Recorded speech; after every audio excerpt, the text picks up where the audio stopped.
Oke, baik. Kita mulai ya teman-teman. Bismillahirrahmanirrahim. Assalamualaikum warahmatullahi wabarakatuh. Apa kabar teman-teman semua? Sehat? Oke, ya. Sebentar. Berjumpa lagi dengan kelas fisika dasar tentunya. Cek gitu. Oke, hari ini kita akan lanjutkan materi kita kemarin. Teman-teman masih ingat kemarin masih belajar apa?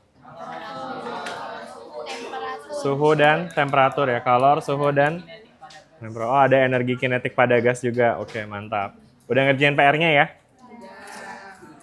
Perlu dibahas nggak nih PR-nya nih?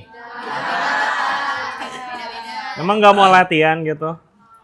Mana tahu PR kalian ada yang jadi soal UAS ya kan? Lumayan ya. Yang EE. Kebelat banget emang. Jorok kemana nggak sopan parah. Oke. Ya, tapi tergantung sama koneksi internet sih. Jadi ya mari kita coba. Apakah bisa mengecek? Wow, bisa. Siapa tuh yang terakhir ngumpulin tuh? Udah was-was tuh sana. Gue lagi. Ah, lama nih. Kok jadi lemot dia? Bisa. Tenang. Bisa, teman-teman. Oke. 12.06. Siapa ini? Muhammad Zikri Iswandi. Oh. Bener kan ini ya? Hah? Kenapa? Orangnya nggak ada. Kenapa orangnya nggak ada? Oh, iya. Masih di jalan. Suruh minggir lah ya. Oke, terus habis itu ada Ibnu Bintang Satriawan. Mana nih? Bintang. Wih. Respect. Oke. Mau nggak nih kita bahas kerjaannya Bintang? Dipanggilnya siapa sih? Ibnu, Bintang, apa Setiawan? Siapa? Bustingi. Kenapa Bustingi? Kalau apa? Lagu Olimpismenya apa? Bustingi. Waktu main Olimpisme. Jadi apa Bustingi? Oke. Baiklah. Bustingi. Oke, di sini ada, langsung soalnya. Oh, yang itu yang easy ya maksudnya ya. Oke lah. Mau bahas yang mana nih soalnya teman-teman? Ada soal yang mau apa Bintang bahas nggak nih? Nggak ada, Pak. Nggak ada. Asik aja ya. Udah oke ya? Udah oke semua. Beneran udah bisa. Udah bisa berarti? Apanya, Pak? Nggak, udah oke semua. Ada yang mau dibahas nggak? Saya ngikut aja yang teman-teman. Ngikut aja. Ya, ini situ yang lagi ditunjuk ya. Nih, boosting. Bintang. Bahas soal E-nya ada 3 tuh ya. 1, 2, 3. M-nya ada 2. Terus H-nya ada 1. Gimana nih udah bisa semua Bintang kerjain ini? Lumayan. Alhamdulillah. Udah kalau gitu mari kita dengarkan penjelasan dari Bintang. Hey. Yang mau pilih nggak Bintang mau bahas nomor berapa? Nomor ini aja, Pak. Nomor mana? Nomor berapa? 4. Nomor 4. Yang E, ya. Yang E. 4 yang E. Oh, yang itu ya. Oke. Bentar, kayaknya asik deh kalau misalnya kita buka soalnya langsung di sini. Itu di chapter 18 kan ya? Ya, Pak. Nomor kok 17 apa 18, sorry? 18, Pak. 18. Mana sih chapter 18? Oh, ini dia ya. Oke, nomor berapa yang Bintang mau bahas? Nomor 4? Ya. Yang ini bukan sih 4 tuh? Bukan ya? Mana sih? Oh, ini problems ya. Ini ya, tentang modul, konversi suhu ya? Ya, Pak.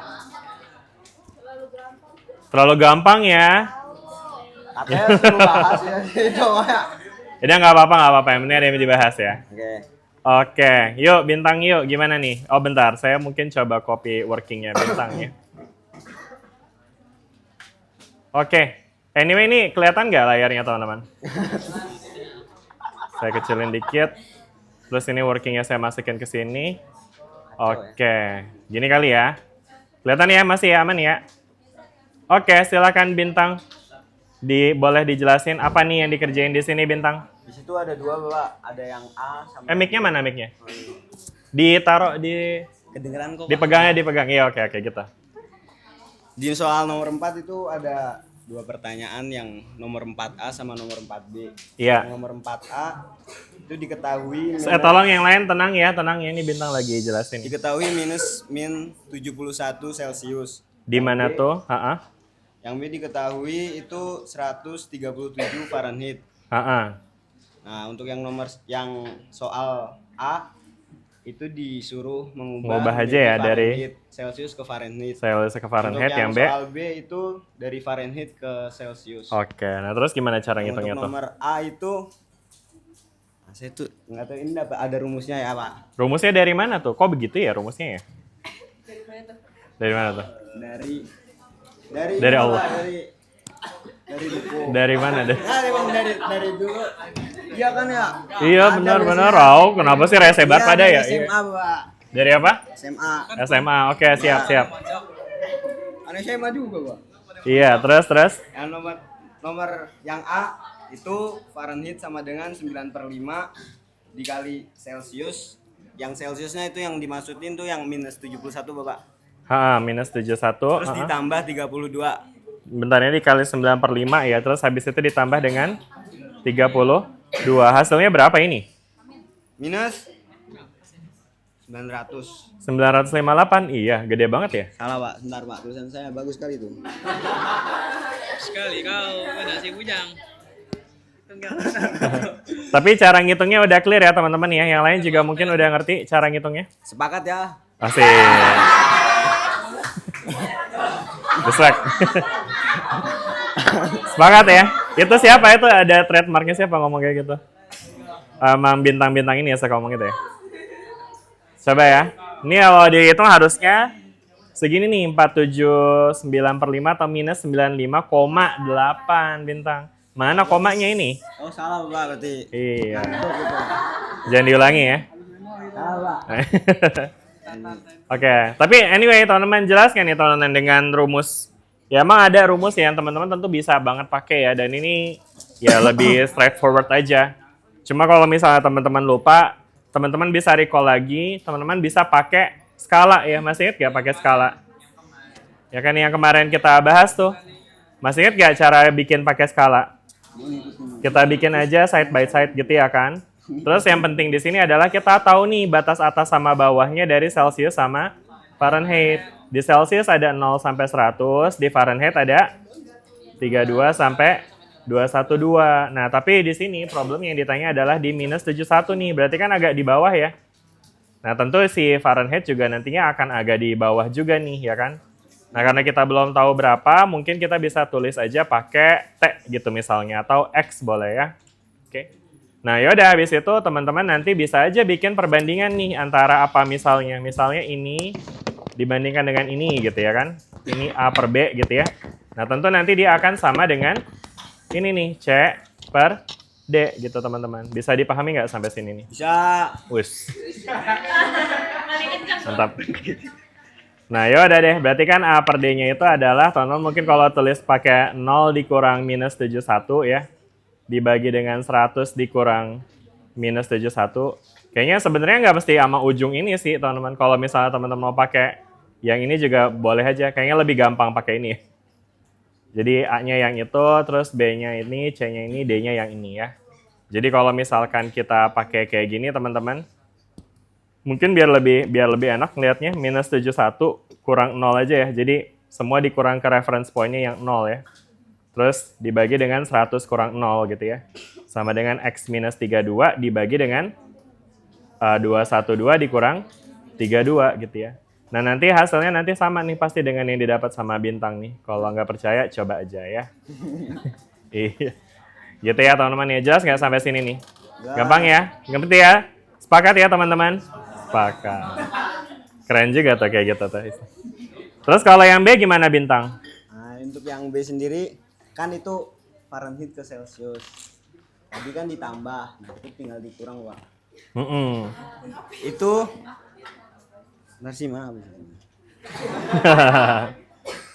Berarti Celsius sama dengan Fahrenheit dikurang 32. Iya. Baru nanti dikalikan dengan 5/9. Oh iya, bener. Anyway, mungkin saya kayaknya jangan langsung lompat ke sini ya. Mungkin saya perlu nunjukin bahwa rumus yang digunakan sama Bintang ini benar nih, teman-teman. Jadi, kalau misalkan ini kita kurangkan ya. Nanti teman-teman akan lihat ini akan jadi minus 71. Loh, kok warna kuning? Minus 71 per 100 ya kan, sama dengan X minus 32 per 180 ya kan. Nah, berarti kalau misalkan kita pindahin ke kiri nih, jadinya minus 71 dikali 180 per 100 sama dengan X minus 32 ya kan. Nah, ini clear ya teman-teman ya, 180-nya dikali kedua ruas ya kan, jadi seperti ini. Dan ini adalah berapa? 9/5 gitu. Dan ini yang muncul di rumusnya bintang nih. Jadi 9/5 itu emang karena dari situ teman-teman ya. Dan akhirnya nanti kita akan dapat minus 71 dikali 9/5 ditambah 32 itu sama dengan si X-nya. Jadi akhirnya rumus yang bintang munculin di sini udah benar gitu ya. Dan ini bisa banget kalau teman-teman mau ngafalin ya. Cuma kalau emang teman-teman nggak mudah untuk menghafal ya teman-teman, again bisa derive lagi dari hubungan skala-skala ini gitu. Jelas sampai sini teman-teman? Ya, oke. Ya tadi nomor B juga udah dijelasin sama bintang ya. Terima kasih. Nomor berapa bintang? Berapa ya? Oh, 8. Oh, nggak usah diiklasin aja. Oh ya udah gitu. 8. Nomor berapa? 88. 88. Wah, agak bawah nih ya. Waduh, kosong kali nih bintang. Kita kasih 2 lah ya, bonus ya. Siap. Bonus akhir tahun. Salah ya, harusnya di sebelah mana sih? Ini mana sih pertemuan bahasa ini kita harusnya week 12 ya? Lah. Di mana ya? Sini kali ya? Situ kali ya? Mestinya week 12 apa 13 sih harusnya? 12 ya. Kan soalnya tapi kita nggak usah ada yang skip 1 ya. Harusnya ini week 13 sih harusnya. But anyway, it's okay. Oke ya, makasih bintang. Boleh kita kasih applause yang ketiga untuk bintang. Tadi siapa? Siapa namanya? Zikri. Bustingi. Kenapa jadi Bustingi sih? Aneh banget. Emang ada U-nya? Kan bintang. Oh, Ibnu. Oke. Oke lah. Sip. Ya, kita lanjut ya teman-teman ya. Ada yang mau lagi nggak bahas PR-nya? Ya. Mau? Iya, silakan. Siapa namanya? Greta. Nah, ini nomor apa? Nomor berapa nih Greta ininya? Mari kita lihat ya. Nomor 2, ini Clarissa 2. Ini ya nomor ininya, NIM-nya. 39. Oke. Ini ya Greta Unika. Oke, mau bahas nomor berapa Greta? Nomor 2. Temperatur lagi. Sama aja dong. Oh, cara lihat perbandingannya. Oh, nggak suka membanding-bandingkan ya orangnya ya? Oh, pengen bandingin juga. Susah, oke. Oke, jadi di sini dia tanyanya apa nih? At what temperature is the Fahrenheit scale reading equal to twice that of the Celsius scale and half that of the Celsius scale, gitu ya kan? Nah, jadi artinya ini kalau misalnya kita mau pakai perbandingan ya teman-teman tinggal pakai aljabar aja sih sebenarnya ya. Mungkin kita coba copy questionnya dulu ya. Oke. Ini kan teman-teman kalau misalnya kita pakai perbandingan nih ya. Ini misalnya skala Celsius. Ini adalah skala Fahrenheit ya kan. Nah terus habis itu ya tadi again kita punya Celsius dari 0 sampai 100 ya kan. Dan Fahrenheit itu dari 212 ke 32. Nah sekarang challenge-nya adalah kita diminta untuk mencari suhu ya kan. Dimana readingnya Fahrenheit itu equal to twice that of the Celsius. Jadi ibaratnya X-nya si Fahrenheit itu 2 kalinya si Celsius gitu. Oke? Kebayang nggak tuh teman-teman sampai sini? Nah jadi mungkin kita bisa define nih teman-teman. Misalkan ya temperatur yang kita tuju adalah di sini. Ini adalah temperatur si Celsiusnya. Let's say kita kasih nama TC. Dan ini adalah temperatur si Fahrenheit-nya. Let's say kita kasih nama TF. Berarti kalau di sini readingnya temperature Fahrenheit equal to twice of that Celsius, berarti TF equals to 2 TC. Gitu teman-teman. Jelas nggak sampai sini? Ya. Nah sekarang biar lebih enak, mungkin kalau misalkan TC-nya kita define pakai X, maka TF-nya ini harus 2X. Ya kok jadi? Kan twice of ya kan? Right? Clear nggak sampai sini nih teman-teman? Ya kan? Nah, yaudah deh dari sini teman-teman bisa aja pakai ABC yang tadi tuh ya kan. Misalnya kita buat ABC-nya ini adalah ini ya, ini sama ini nanti ya kan. Jadi X minus 0 sama 100 minus 0 ya. Jadi misalnya tadi ini kita define pakai 2X gitu ya.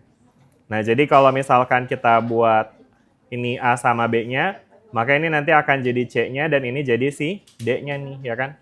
Kelihatan nggak sih tuh? Saya buatnya agak kecil ya, tapi kelihatan nggak nih saya nulis A, B, C, D? Ngerti nggak maksudnya A, B, C, D yang saya maksud? Ngerti ya? Nah, berarti kalau kita buat rasio antara A per B sama dengan C per D, kita bisa ubah nih. A-nya jadi apa nih? A-nya itu adalah jarak dari X ke 0. Berarti X minus 0 per 100 minus 0 sama dengan C-nya apa C-nya tuh? 2X minus 32 per 212 minus 32 gitu teman-teman. Jelas nggak sampai sini nih? Ya kan? Nah nanti kalau kita sederhanakan ekspresinya kita akan punya X per 100 sama dengan 2X minus 32 per 180 gitu ya kan? Nah ini bisa kita sederhanain kan ya? Sebenarnya emang pada akhirnya kalau emang kita bisa sederhanain ya sederhanain aja. Jadi atau mungkin kayaknya lebih enak dibuat kayak gini deh. Ini X dikali 180 per 100 sama dengan 2X minus 32 gitu ya kan. Nah ini si 180 per 100 itu enaknya dibikin jadi berapa ya? 9 per 5 boleh atau kalau saya sih ngeliat ini lebih enak dibikin jadi 1,8 aja. Kenapa? Karena supaya enak aja ngitungnya. Karena kan kalau pecahan harus nyamain itu dulu ya penyebut ya. Jadi 1,8X sama dengan 2X minus 32. Kalau kita tukar tuh 32-nya dibawa ke kiri jadi positif. 1,8X-nya jadi negatif. Jelas? Jelas? Nah berarti berapa nih? 32 sama dengan 0,2X. Berarti X sama dengan 32 dibagi 0,2. Berapa tuh jadinya? X sama dengan? Berapa 32 bagi 0,2? 160 gitu teman-teman. Nah ini dia jawabannya jadinya ya. Jadi X-nya 160, di mana X itu adalah si suhunya si Celsius ya. Jadi artinya Celsiusnya adalah 160 derajat Celsius, minimal Fahrenheit-nya itu adalah 320 derajat Fahrenheit gitu teman-teman. Jelas nggak sampai sini? Jelas? Udah? Ngerti? Benar nggak jawabannya? Sama ya kayak gini juga ya? Langsung pakai rumus gitu. Oke. Bapak pernah bilang perbandingan jadi saya Betul, betul. Oke. Ya, tapi pakai rumus juga bisa banget nih. Emang malah sebenarnya pakai rumus jadi kayak lebih cepat aja. Karena pada akhirnya ujungnya sama nih. Ketika ketemu 9 per 5 dikali C, itu 9 per 5 itu adalah ya bentuk si 180 per 100 di sini ya kan? Gitu. Nah, cuma metode ini lebih general kalau misalnya dikasih temperatur yang ya tadi misalnya beda skalanya gitu ya. Karena kan skala bisa jadi bukan cuma Fahrenheit, Celsius, atau Reaumur aja kan. Misalnya ada skala yang lainnya kayak gitu. Betul, pakai perbandingan aja. Jelas sampai sini? Clear ya? Nanti untuk yang nomor B-nya juga seperti itu, more or less. Oke. Ada lagi pertanyaan? Grace, nomor berapa Grace? Tadi siapa? Greta. Oh, sorry. Kalau Grace ada lagi ya? Oh, nggak ada. Typo. Greta dibalik Grate jadi Grace gitu ya kan? Gak jauh ya, sorry. Nah, berapa Greta tadi? 39. Oke. Grace Eunike. Ini kan ya, bener ya? Iya bener. Ntar salah alamat. Oke, ada lagi yang mau bahas PR yang kemarin? All good guys? Udah semuanya aman? Aman? Yang kalor-kaloran enggak? Kenapa ada yang mau? Clarissa mau bahas PR-nya Clarissa? Boleh.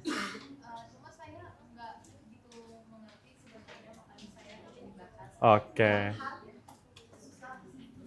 Iya, karena hard artinya Oke. Bentar, mari kita lihat ya. Ya, nggak kelot nih. Nggak jadi dong. Ya, kelot. Padahal saya yang males nih bahas. Elah hard lagi. Oke, yang mana nih? Nomor mana hardnya? Kok cuma M doang? Oh, di bawah ya?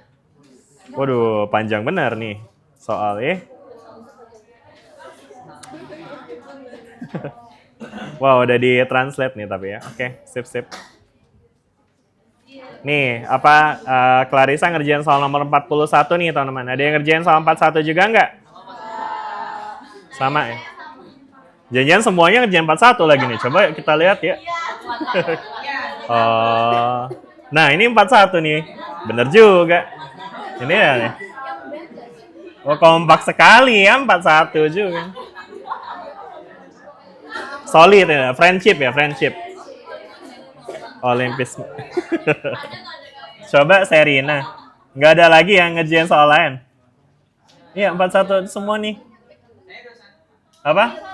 21, oke. Emang 21 hard? Oh, hard juga. Oh iya, oke. Wah, ini banyak ya golongan 41 ya. Yang ngerjain 41 berapa banyak? Coba pengen lihat. Oke. Yang ngerjain 21? Oke. Ya udah nggak apa-apa ya. Ya it's okay aja sih, nggak masalah sih teman-teman. Apa soal? Cuma saya ngebayangin mungkin case-nya gini sih teman-teman. Saya ngebayangin nanti mungkin buat UAS tuh saya bakal ngambil soal yang apa namanya? Yang paling dikit dikerjain justru. Jadi kalau wah udah banyak yang ngerjain nih ya udahlah nggak usah gitu.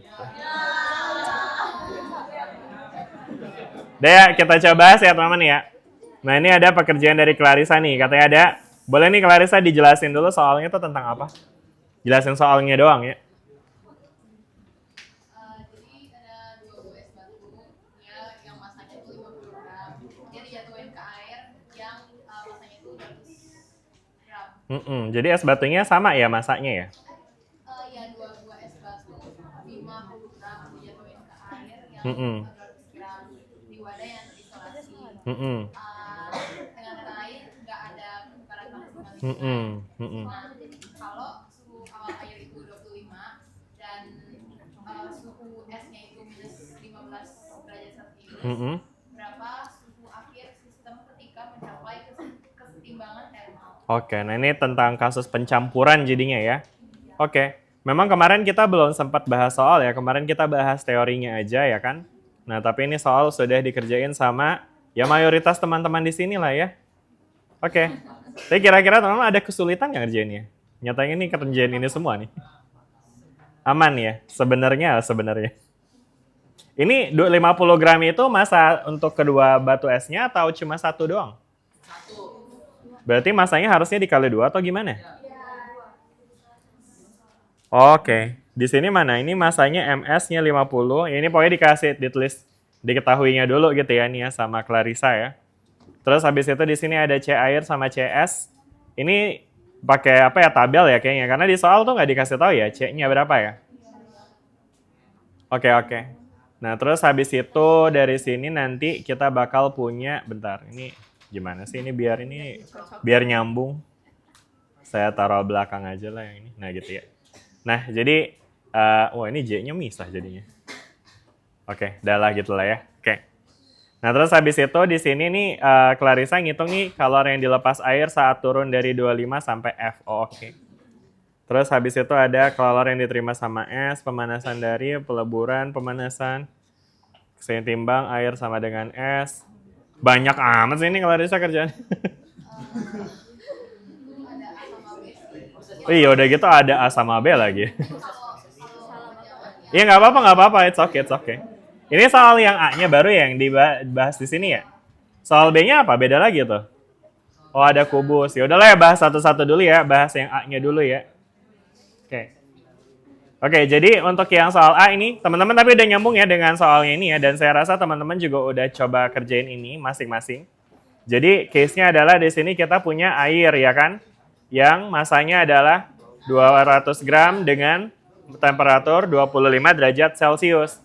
Kemudian di sini kita punya 2 balok es ya kan ya, yang masanya adalah segini dan suhunya adalah segini. 2 nih bener ya, jadi kayak gini ya. Nah terus habis itu dari sini nanti si esnya itu mau kita apain guys? Kita campur kan ya ke wadah gitu ya kan, dimana ketika dia dicampur ke wadah maka akan terjadi, karena apa terjadi perubahan suhu? Sedangkan esnya? Betul ya. Jadi di sini ada yang namanya kaidah pertukaran kalor nih teman-teman ya. Jadi ketika esnya itu dimasukin ke dalam air, maka akan ada aliran kalor dari air ke es. Kenapa dari air ke es? Kenapa nggak es ke air? Betul. Nah, itu ada hukum termodinamikanya juga tuh. Hukum termodinamika ke 0 apa 1 ya? 0 ya. Ngomongin soal aliran kalor di mana kalor itu mengalir dari suhu yang lebih tinggi ke suhu yang lebih rendah. Di sini kan yang suhu lebih tinggi adalah airnya ya. Suhu lebih rendah adalah esnya. Maka jadi kalornya mengalir nih. Begini seret gitu ya kan. Oke? Gitu. Nah, sehingga dari sini nanti teman-teman bisa bayangin ya, air itu akan karena dia melepas kalor, suhunya bakal turun. Kan melepas kalor ya, jadi turun. Sedangkan es, karena dia menyerap kalor, maka dia bakalan naik gitu ya kan. Nah, sekarang untuk menganalisis kasus ini nih teman-teman, ini teman-teman sebenarnya bisa menggunakan grafik juga nih teman-teman ya. Jadi kalau misalkan kita gunakan grafik, kita bisa pakai grafik kalor versus temperatur. Masih ingat nggak teman-teman grafik ini? Ini yang kita bahas kemarin untuk ngomongin soal MC delta T ya. Ingat nggak? Ya kan? Jadi misalkan di sini kita punya titik 0 derajatnya di sini ya. Katakanlah ini dia adalah derajat Celcius dan ini adalah 100 derajat Celciusnya. Oke. Nah, di sini es yang kita punya, suhunya berapa es yang kita punya? Minus 15 ya kan ya. Nah, karena minus 15 mungkin kita bisa kasih titik di sebelah sini ya kan. Dan kemudian kalau air yang kita punya suhunya berapa tadi? 25 derajat Celcius ya. Berarti mungkin akan ada di sekitar sini ya. Nah, ketika kita punya suhu awal dan suhu akhir seperti ini, maka teman-teman bisa bayangin suhu awal benda 1 sama suhu awal benda 2 segini, maka suhu campuran sebagai suhu akhir itu pasti adanya in between nih. Di antara 25 sampai min 15. Logikanya gitu ya. Nggak mungkin tiba-tiba jadi lebih panas gitu ya kan. Atau lebih dingin dari minus 15 gitu ya kan. Nah, sekarang tinggal kita coba untuk hubungkan aja nih teman-teman. Dari es yang suhunya minus 15, untuk dia menjadi air, dia tentu harus melalui proses peningkatan suhu dulu ya kan ya. Suhunya harus naik dulu ya kan. Sampai dia mencapai suhu 0. Di suhu 0 itu nanti dia bakal mencair ya kan. Dan ketika dia mencair, dia bakal bisa ya naik lagi suhunya. Kalau misalnya emang dia menerima kalor terus-terusan gitu ya. Oke. Nah, sedangkan airnya sebaliknya tuh. Karena dia melepas kalor, berarti kan grafiknya tuh nanti kita bisa bayangin jalannya ke kiri tuh ya. Jadi kalau dia melepas kalor ya suhunya turun ya kan. Kalau misalnya dia ngelepas terus dia bisa ngebeku. Masih dilepas lagi kalornya, dia nanti bakal turun lagi suhunya sebagai es gitu. Kebayang nggak? Jadi artinya di sini kita bisa buat perjalanan teman-teman dari apa nih? Ini tadi air warna biru ya, esnya warna hijau. Jadi si air itu perjalanan mulanya dari sini ya kan? Sedangkan si esnya itu perjalanan mulanya kita mulai dari sini gitu teman-teman ya. Nah, yang dimaksud dengan perjalanan tadi adalah tadi ya teman-teman, perjalanan es itu adalah dia akan menyerap kalor sehingga dia bisa aja naik ke sini ya kan? Oke. Dan mungkin misalnya dia pas udah cair semua dia naik lagi suhunya, ya dia melakukan perjalanan segini gitu ya. Sedangkan airnya misalnya perjalanannya segini ya. Oke. Nah, jadi nanti kita cari nih titik tengahnya di mana ya. Di mana titik tengah ini dianalisis dengan keseimbangan dari si Q-nya ya. Karena konsepnya itu adalah hukum kekekalan energi. Di mana energi yang dilepas dan yang diserap itu sama. Jadi energi yang dilepas sama air itu harus sama dengan energi yang diserap oleh si esnya. Jadi kalau esnya melakukan perjalanan seperti ini sehingga dia menyerap Q1, kebayang ya Q1 ini prosesnya yang terjadi, dia esnya memanas. Lalu dia menyerap lagi juga untuk mencair dan menyerap lagi untuk memanaskan dirinya sebagai benda cair ya. Nah, itu harus sama dengan si Q4 ini nih, yaitu perjalanan air menuju ke suhu timbangnya ini gitu. Jelas nggak teman-teman sampai sini? Ya. Ada pertanyaan nggak sampai sini dulu nih? Oke. Anyway, ini titik ini juga titik asumsi dulu ya, karena kan kita nggak tahu sebetulnya apakah memang air ini mampu memberikan kalor sehingga mampu mencairkan es dan esnya sampai naik suhunya lagi gitu ya. Karena bisa aja kasusnya sebaliknya, misalnya esnya banyak banget terus teman-teman tetesan air di bongkahan es gitu ya kan. Nah, itu bisa sebaliknya tuh, lebih banyak perjalanan air ke bawah terus membeku terus nyampe ke zona beku di sini. Waalaikumsalam. Gitu. Ya, silakan Mas. Tama. Lapor ketua. Udah jelas nggak teman-teman sampai sini nih? Oke ya. Nah terus gimana nih cara kita analisisnya? Jadi untuk menganalisisnya ini kita bisa ya banyak cara sih yang bisa kita lakukan ya. Tapi mungkin yang paling aman kita bisa aja hitung dulu nih. Kita asumsikan kalau misalnya airnya itu, esnya itu mencair sampai ke 0 semua nih ya. Jadi kita coba hitung Q1-nya dulu ya. Again, Q1 itu adalah kalori yang diserap oleh es untuk naik suhunya ke 0 ya kan. Berarti rumusnya apa yang dipakai? MC delta T. M-nya siapa tuh? S. C-nya siapa? Delta T-nya siapa? Ya tentu S juga ya pada perjalanan 1. Mungkin kita kasih nama delta T1 ya. Berapa nih MS-nya? Kita sepakat ya pakai 100 ya teman-teman ya. Karena tadi ada 2 tuh harusnya ya. 100-nya tapi gram ya. Jadi mungkin kita perlu ubah jadi 0,1 tuh ya. 0,1 kilogram dikali C-nya berapa? 2000 sekian ya. 2000 berapa sih? C-nya S. Seingat saya sih 2100 berapa gitu. Ada yang ingat? 2,09. Oke deh. Perlu buka ChatGPT nggak nih untuk nanya? Nggak usah lah ya. Coba ya. Apa namanya? Kalor jenis S H2O. Ada kalor jenis S. Berikut penjelasan. Ya dia jelasin dulu, orang nanya angkanya doang. Nah itu ya, sekitar 2100 benar ya. Oke. Kenapa? Kenapa? Hah? Jadi yang 2,09 itu yang gram. Oke. Ya udah maunya gram apa kilogram ini? Sepakatin aja maunya apa? Gram. Oke, ya udah boleh. Biasanya kalau pakai gram ya jadinya ya 2,1 ya. Jadinya 2,09 kan ya dibuletin jadi 2,1 ya. Oh iya, tadi Clarissa ada nulisin juga ya di atas ya? Nggak ada. Salah. Sorry. Iya benar. Nanti bakal sama aja jadinya. Tapi maksudnya harus sesuai nih. Maksudnya kalau emang ini pakai joule per gram, ya makanya ini nanti harus gram gitu. Jadi nanti satuannya bisa saling coret. Nggak apa-apa, masanya kalau mau pakai gram, nanti C-nya harus pakai joule per gram.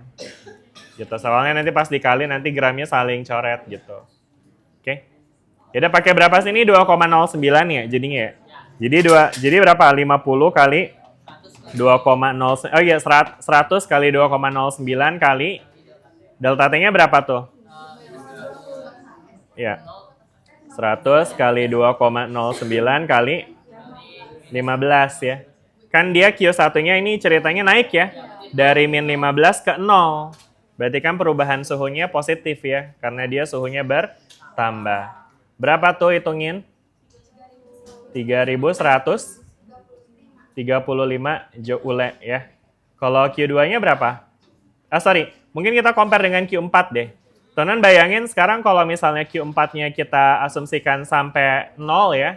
Itu berapa tuh? Berarti untuk ngitung Q4 gimana caranya? Air ya, C air, delta T air. Berapa M airnya?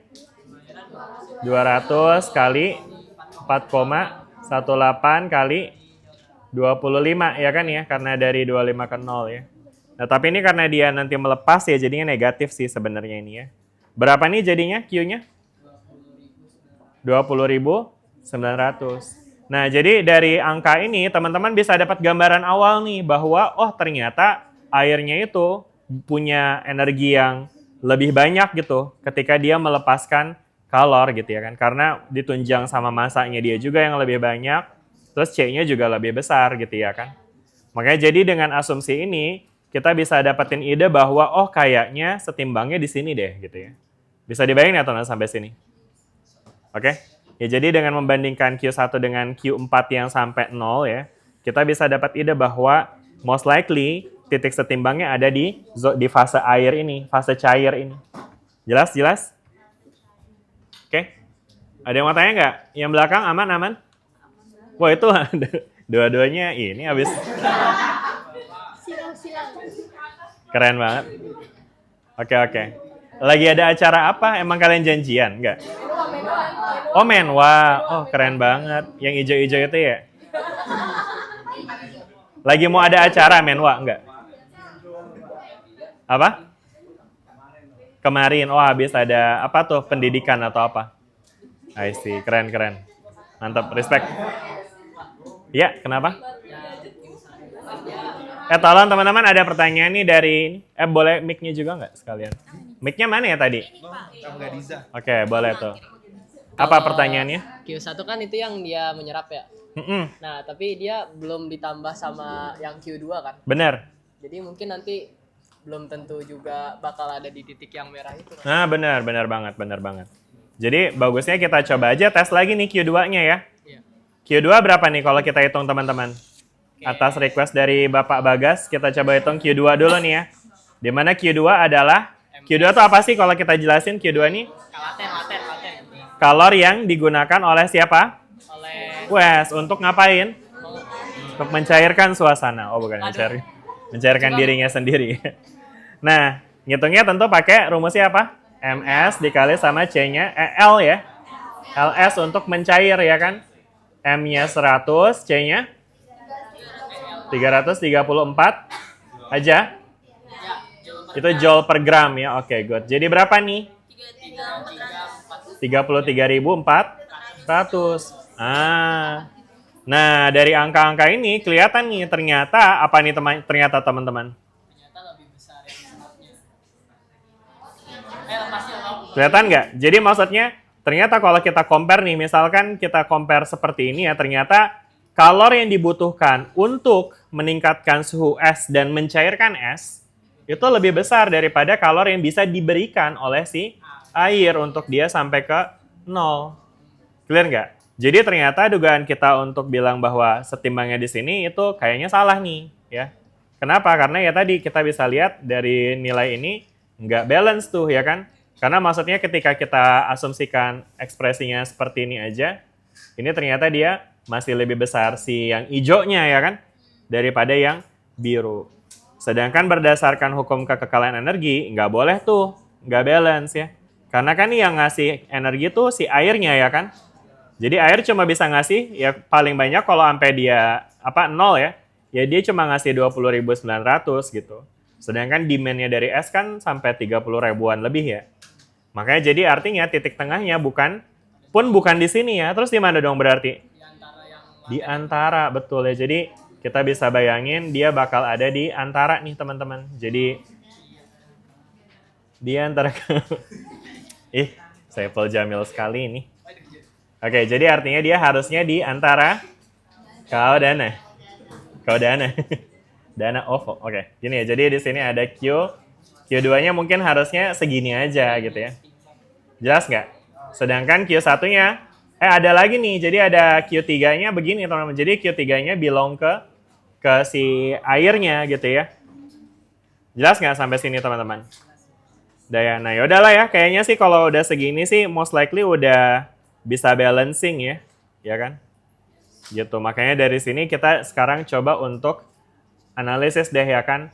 Jadi dengan hitung-hitungan kasar tadi, kita bisa dapetin insight bahwa setimbangnya dia ada di fase transisi istilahnya. Antara dia berubah dari padat ke cair, kayak gitu ya. Oke deh, nah sekarang di sini udah deh kita coba hitung ya teman-teman ya dengan ekspresi di mana hukum kekalahan energi ya, Q yang dilepas atau Q yang diserap oleh si S, itu harusnya sama dengan Q yang dilepas sama si airnya. S menyerap kalor sebagai Q1 dan Q2. Air melepas kalor sebagai Q4 dan Q3 gitu ya. S melepas kalor sebagai Q1 untuk meningkatkan suhu. Berarti M-nya S, C-nya S, delta T-nya si S ya kan, delta T1 gitu ya. Kemudian ditambah dengan, nah ini Q2 adalah M dikali sama L ya kan. Nah tapi rumusnya apa nih teman-teman? MS dikali LS begitu? Dibagi 2. Kenapa dibagi 2? Karena di antara tengah-tengah. Nah apakah di antara itu sudah pasti di tengah-tengahnya? No, ya kan? Jadi artinya sebenarnya justru kita nggak tahu nih berapa banyak S yang meleleh ya. Nah makanya jadi ini tuh mungkin kita pakainya delta M lah gitu ya. Jadi M inilah yang mau kita coba nanti cari tahu gitu sebagai titik tengahnya gitu ya. Oke, kebayang nggak? Ya kan ya, jadi nanti apa namanya M-nya itu nanti akan ya cuma sebagian doang ya, kita asumsikan sebagiannya meleleh gitu ya kan. Oke? Gitu ya. Nah, sedangkan yang Q4 ini tentu M-nya air ya. M-nya air dikali C-nya air dikali delta T-nya si 4 tuh ya kan. Ditambah M-nya air dikali sama L-nya air juga. Nah, ini juga sebenarnya M-nya air pun kita juga nggak tahu kan. Karena maksudnya case-nya dia belum tentu bakal membeku semuanya ya kan. Berarti ini mungkin kita bisa define pakai delta M juga nih teman-teman. Kayak gitu. Udah jelas nggak sampai sini? Ada pertanyaan nggak? Kalau yang L itu tadi dia kalor yang diperlukan untuk meleburkan es per gram ya, Pak? Betul. L itu adalah kalor laten jenis. Itu adalah banyaknya kalor yang dibutuhkan untuk meleburkan air atau es per gram gitu ya. Kalau pakai yang joule per gram ya. Gitu.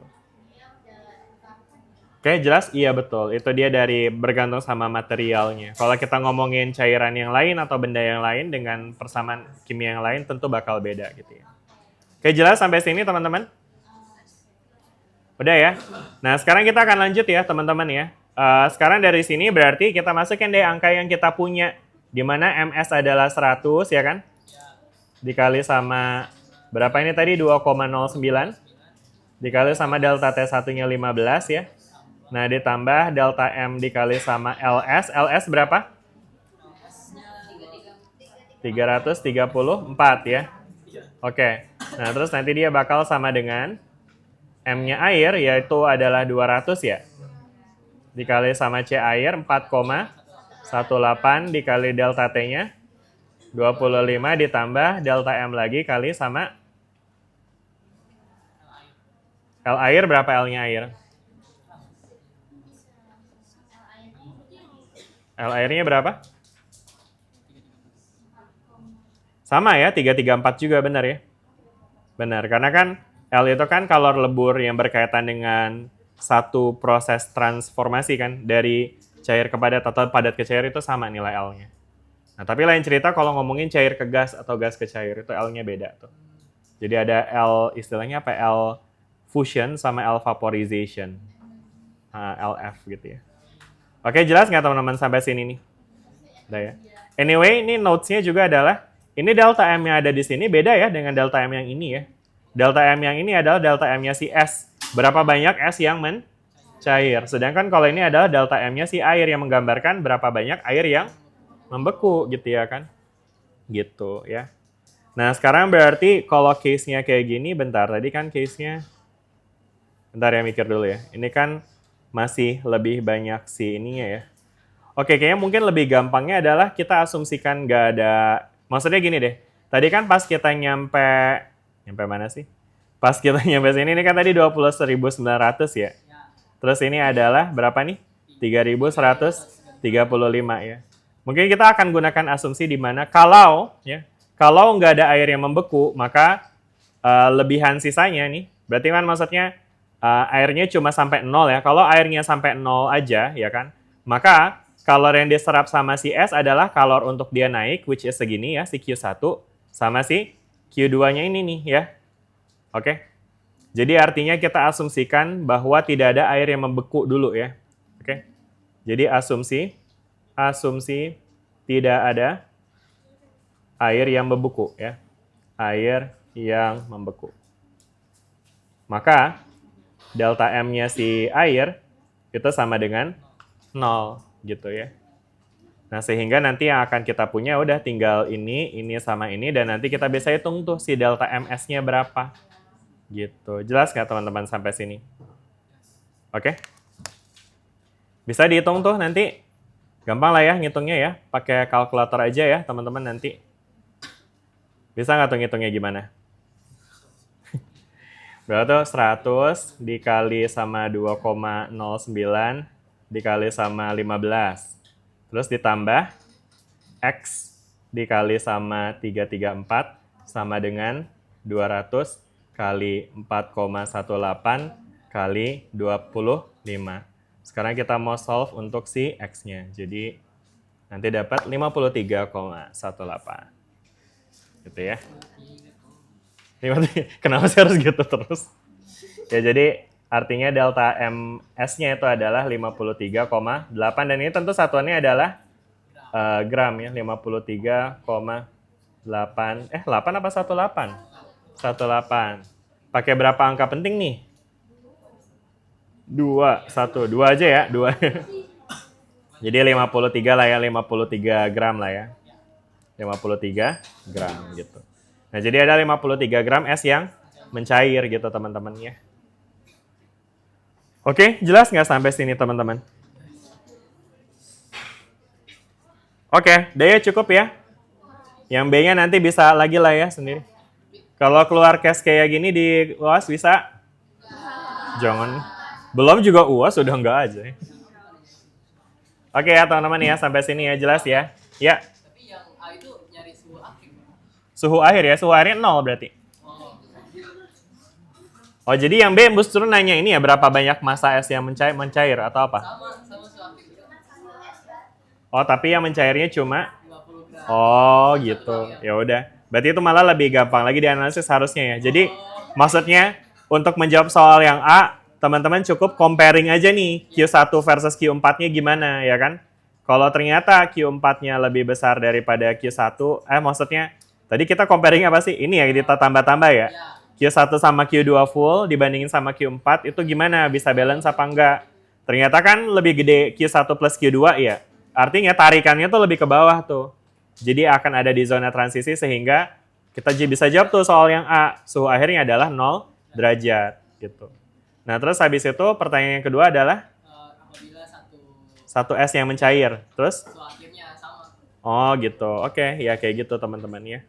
Tapi yang tadi itu yang delta M-nya si air, Ha-ha? itu kenapa Bapak nolin karena dia kalornya lebih dikit ya? Bentar mikir dulu ya. Kenapa dia Yang diasumsikan dinolin tuh si delta M. delta M-nya si air ya? Kalornya dia lebih. Sebenarnya emang saya nolin tuh biar lebih gampang hitungnya aja. Oh, berarti Tapi satuannya. tapi maksudnya itu masih logical gitu untuk nolin delta M. Karena maksudnya pada akhirnya nanti kan kalau emang ada M yang mencair dan S yang meleleh itu kan jumlah kalorinya sebenarnya sama gitu. Jadi ibaratnya jadi dikompensasi lah gitu. Jadi kita tidak menghitung M yang membeku dengan tujuan supaya kita alihkan kalorinya untuk mencairkan si S-nya kayak gitu. Oke lah ya. Sip, cukup ya teman-teman ya sampai sini. Baik, demikian perkuliahan kita. Sebasar. Tidak. Bercanda. Ya Allah, jadul banget ya. Sekarang trennya apa sih? Di antara, itu juga di antara couch ya, udah lama banget. Oke deh. Nah, sekarang kita akan lanjut teman-teman ke materi kita hari ini. Kita akan bahas materi kita berikutnya. Apa babnya ya? Kita lihatnya RPS dulu kali ya harusnya. Apa? Energi bla bla bla. Thermodynamics ya. Termodinamika. Oke, sip. Kenapa gimana ahnya kan? Termodinamika. Emang termodinamika dibahas juga ya teman-teman ya? Di mata kuliah apa deh termodinamika ngebahasnya? Oke. Apa yang teman-teman tahu tentang termodinamika sih? Ini energi tidak dapat diciptakan atau dihilangkan, hanya dapat berubah bentuk. Oke, terus habis itu apa lagi tuh? Itu ngomongin hukum termodinamika berarti ya. Terus habis itu ada apa lagi tuh hukum termodinamika yang teman-teman tahu? Perpindahan panas yang tadi ya kita udah sempat bahas juga dari suhu tinggi itu ke suhu rendah gitu ya. Ya, terus habis itu apa lagi? Entropi ya. Kalau suhu dinaikkan, gerak partikel itu makin cepat. Emang itu hukum termodinamika juga tuh ya? Tapi kalau nggak salah, Iya, tapi itu sebenarnya nyambung juga tuh nanti. Sebenarnya emang sebelum ngomongin hukum termodinamika, kita nggak mau juga harus ngomongin soal teori kinetik gas dulu nih teman-teman ya. Pernah dengar istilah teori kinetik gas? Oke, jadi mungkin sebelum ke termodinamika, kita akan ngebuka diskusi kita hari ini dengan bab tentang teori kinetik gas. Oke. Dimana di teori kinetik gas itu nantinya kita akan memformulasi sebuah gas yang disebut dengan gas ideal. Apa itu gas ideal, teman-teman? Gas yang tidak mempunyai volume dan tekanan. Tidak memiliki volume dan tekanan. Kenapa? Volume dan tekanan diabaikan. Kenapa volume dan tekanannya diabaikan? Karena tekanannya satu atm. Kenapa sih harus dimodelkan sebenarnya? Kenapa harus ada gas ideal sih, teman-teman? Biar jadi Karena ini paling stabil. Paling stabil. Oke, terus apa lagi? Yang apa? Yang apa? Impian semua gas. Emang gas punya bermimpi ya? Kalau Bagas mungkin iya ya. Kita ngomongin gas ideal ya, bukan Bagas ideal ya. Karena Bagas sudah ideal kali. Oke, gas. Oke, jadi kenapa tadi gas ideal? Ada ngomongin ada yang paling stabil, ada yang bilang impian dari semua gas, ya kan? Ya, boleh. Volumenya nggak dianggap karena dia kecil banget. Volume apanya nih? Volume partikelnya apa volume gasnya as a whole gas? Jarak partikelnya berjauhan. Iya, betul itu ya. Jadi sebenarnya gini teman, kalau misalnya cerita sejarahnya tentang gas ideal, jadi sejarah lagi males banget ya. Boleh. Sebenarnya gini teman-teman, basic dari, kan kita udah kayak diskusi ya di awal ya, bahwa ilmu fisika itu adalah ilmu yang mempelajari bagaimana alam semesta bekerja, ya kan? Nah, tapi alam semesta pada dasarnya itu bekerja dengan segala kompleksitasnya yang mungkin susah buat kita pelajari gitu ya kan. Bahkan sesederhana gerak jatuh bebas yang kita pelajari di semester UTS sebelumnya ya kan, itu tuh sebenarnya nggak real karena aslinya tuh ada gaya gesek yang mempengaruhi gerak benda sehingga dia nggak sekedar dipercepat oleh 10 meter per sekon kuadrat gitu ya, tapi ada perlambatan dari gaya gesek dan seterusnya.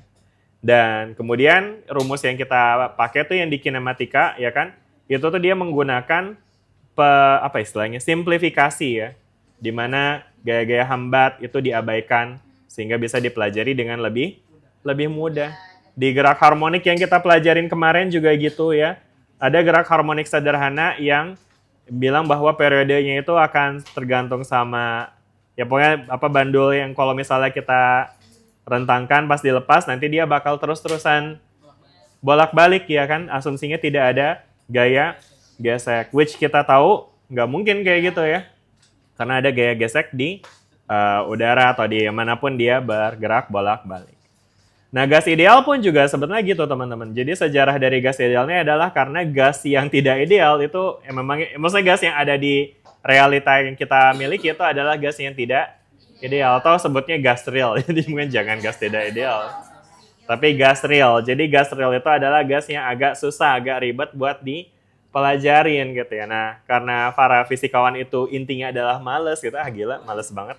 Gitu ya kan. Nah, mereka menggunakan penyederhanaan di mana dirumuskanlah sebuah ide tentang gas ideal ini ya. Nah, sekarang apa sih sebetulnya yang mau coba untuk disederhanakan gitu ya kan? Nah, ini nyambung ke diskusi kita kemarin. Masih ingat tentang energi dalam, teman-teman? Delta U, benar. Itu emang kita udah bahas itu ya. Kayaknya itu di perkuliahan yang lain deh. Ngomongin soal energi dalam itu dalam konteks energi yang dimiliki oleh suatu partikel penyusun materi ya. Masih ingat nggak? Partikel penyusun materi, setiap partikelnya itu dia bisa memiliki dua jenis energi. Energi apa aja? Sama energi kinetik. Energi kinetik berkaitan sama gerak dan juga bisa diukur pakai suhu, temperatur ya. Karena energi kinetik itu berkaitan langsung dengan suhu. Suhu, ya gerak berkaitan langsung dengan suhu. Semakin tinggi suatu suhu benda ya kan? Semakin cepat gerakannya gitu. Artinya energi kinetiknya makin besar. Nah, sedangkan kalau energi potensial gimana tuh? Masih ingat nggak? Posisi, ya kan? Makin, apa tuh? Kalau energi potensialnya makin tinggi, posisinya makin jauh apa makin dekat? Jauh apa dekat? Jauh apa dekat? Yakin tuh jauh ya? Ya, betul. Benar-benar jauh. Kenapa? Kenapa makin jauh malah makin tinggi energi potensialnya? Makin jauh makin tinggi, makin besar gitu ya. Nah, berarti kalau kita ngomongin gas, gas itu partikelnya jauh-jauhan ya? Berarti energi potensialnya besar apa kecil? Besar aja apa besar banget? Besar banget. Oke. Nah, sebenarnya di gas ideal ini justru energi potensialnya tuh 0, teman-teman. Kenapa? Padahal kan tadi udah jelas-jelas dia besar banget. Kenapa jadi 0 malahan? Jadi malah, karena apa? Gaya tarik menariknya diabaikan, betul tuh teman-teman. Tapi sebenarnya ngomongin soal posisi yang makin besar itu tuh berkaitan sama, mungkin saya ambil analogi, kayak kemarin kita juga ada sempat bahas deh tentang bagaimana energi potensial itu dipengaruhi oleh posisi antar partikel ya. Nah ini nih, EP sama dengan negatif GMM per R. Ini adalah energi potensial pada gravitasi ya konteksnya. Meskipun ini analogi aja, tapi ini kelihatannya bisa kita kaitkan gitu ya. Jadi kalau kita ngomongin soal benda padat gitu misalnya, R-nya itu besar apa kecil? Benda padat, partikelnya dekat ya. Berarti R-nya kecil. Kalau R-nya kecil berarti EP-nya gimana nih kalau pakai rumus ini? EP-nya makin besar. Besar, tapi minus. Jadi artinya dia besar in a negative way. Jadi angkanya gede tapi negatif. Jadi kita tetap bilangnya kecil. Karena dia negatif banget. Clear? Meanwhile, kalau misalnya gas, itu jaraknya gimana? Jauh sekali. Jauhan. Berarti R-nya besar apa kecil? Berarti EP-nya gimana? EP-nya minus tapi Oke, betul ya. Nilai dari EP-nya itu kecil jadinya. Tapi karena dia negatif, berarti negatif small in a negative way itu kalau kita bandingin sama greater value in a negative way itu negatif yang kecil itu jadinya lebih besar gitu ya. Makanya jadi untuk gas itu energi potensialnya itu besar dan besarnya itu mendekati 0 justru. Nah ini logika yang agak kembali mind blown ya. Besar kok mendekati 0 tapi emang gitu. Kebayang nggak teman-teman? Karena yang kita define sebagai kecil itu adalah negatif. Sehingga besarnya jadinya yang mendekati 0. Ya makin dia mendekati 0 makin besar kita tetap bilang ya, tapi energi potensialnya 0. Artinya dia makin jauh gitu ya kan. Nah, gas ideal itu disederhanakan dengan mengasumsikan bahwa energi potensialnya udah purely 0 gitu ya. Dimana untuk mencapai purely 0, si R-nya harus tahingga nih ya kan. Makanya jadi dia jaraknya tuh harus jauh-jauhan gitu ya. Jadi makanya tadi betul dibilang bahwa supaya bisa kita achieve untuk situasi di mana energi potensialnya 0, itu tuh gaya gravitasinya harus nggak ada. Atau gaya tarik-menarik antar molekulnya harus nggak ada. Gimana caranya supaya nggak ada? Ya satu, kita harus modelkan bahwa mereka tuh ukurannya kecil banget gitu. Sehingga kita pisahin yang nggak seberapa juga itu mungkin buat mereka udah tahingga jatuhnya gitu ya. Itu untuk kaidah yang pertama tentang karakteristik dari gas ideal. Jadi ukurannya kecil, meanwhile volumenya jadi besar tuh. Volumenya in terms of volume dari si wadahnya ya. Bukan volume partikelnya. Karena partikelnya kan tadi kita define sebagai kecil gitu ya kan ya. Jadi volume dari wadahnya itu sangat besar kayak gitu ya kan. Dan kemudian dengan kayak gitu nanti kita bisa ya achieve situasi di mana tadi tidak ada interaksi antar molekul gitu. Kebayang nggak teman-teman sampai situ? Ya.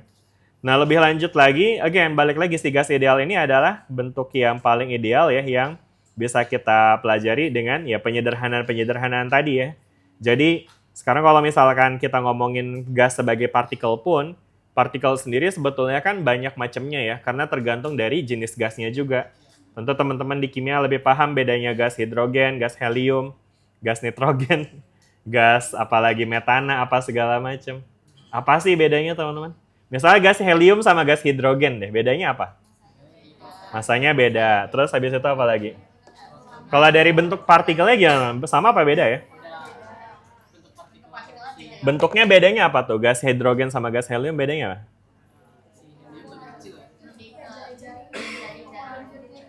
Jari-jarinya beda. Kalau sebagai gas gimana? Helium itu kan helium aja ya. Kalau hidrogen sebagai gas itu apa sih rumus kimianya?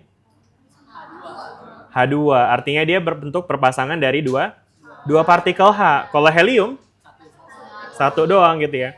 Nah, artinya kalau misalnya kita ngomongin soal helium tuh, helium itu dia bisa bergerak sebagai uniparticle. Jadi partikelnya cuma sendiri sehingga cara dia gerak itu cuma ya translasi istilahnya.